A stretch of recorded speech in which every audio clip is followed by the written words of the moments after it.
Nah, jadi ada beberapa faktor terjadinya kolonialisme dan imperialisme barat. Faktor yang pertama, gold, glory, dan gospel. Faktor yang kedua, adanya penemuan-penemuan seperti peta, kompas, dan karavel. Faktor yang ketiga, teori Kopernikus yang menyatakan bahwa bumi itu bulat. Faktor yang keempat, buku catatan perjalanan Marco Polo. Faktor yang kelima, jatuhnya Konstantinopel. Dan faktor yang keenam, merkantilisme. Nah, sekarang mari kita simak pembahasannya.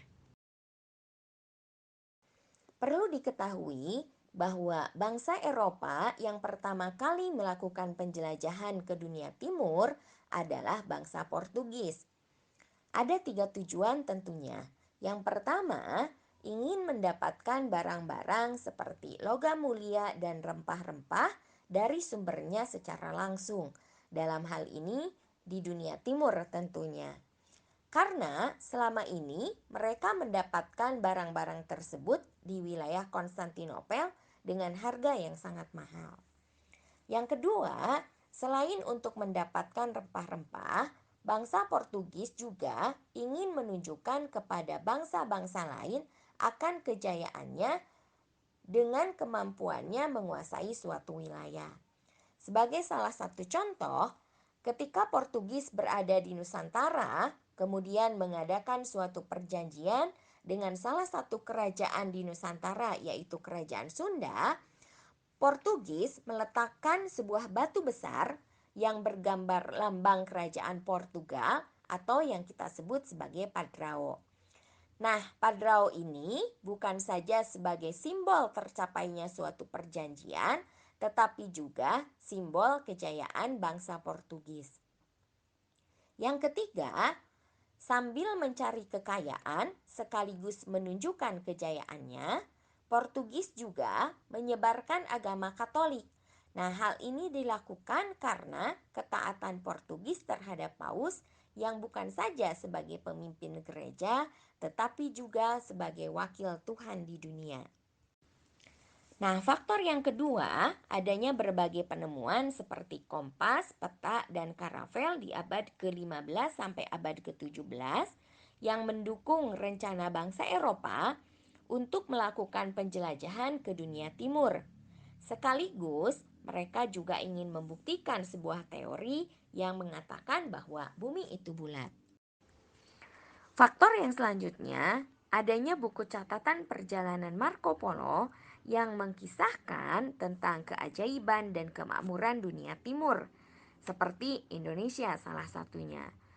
Nah, hal ini membuat bangsa-bangsa Eropa semakin penasaran ingin melakukan penjelajahan ke dunia timur untuk memperoleh sesuatu yang selama ini mereka inginkan.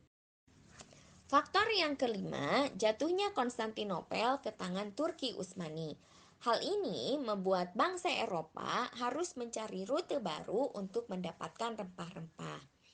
Perlu kalian ketahui bahwa kota Konstantinopel merupakan kota perdagangan internasional di mana barang-barang yang berasal dari dunia timur berhasil diperdagangkan di wilayah ini, seperti emas, perak, rempah-rempah, gading, batu mulia, dan ataupun juga sutra.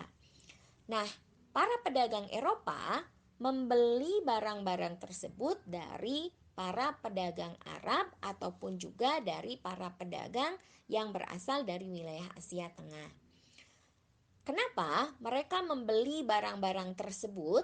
Karena di wilayah Eropa, barang-barang seperti rempah-rempah itu sangatlah langka.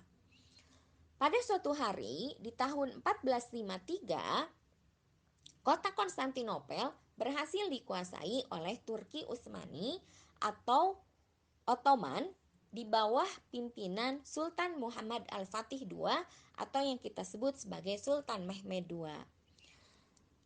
Ketika Sultan Muhammad Al-Fatih berhasil menguasai kota Konstantinopel, beliau mengeluarkan sebuah kebijakan yang mempersulit para pedagang Eropa untuk beroperasi di daerah kekuasaannya. Nah, hal ini membuat lalu lintas perdagangan rempah-rempah dan produk-produk yang berasal dari wilayah Asia itu menurun drastis. Padahal kebutuhan di Eropa sangatlah tinggi. Nah, hal ini sangat mempengaruhi ekonomi Eropa, terutama Portugis. Nah, oleh karena itu, bangsa Barat yang dipelopori Portugis berusaha keras mencari sumber-sumber dan rute-rute untuk mendapatkan rempah-rempah tersebut.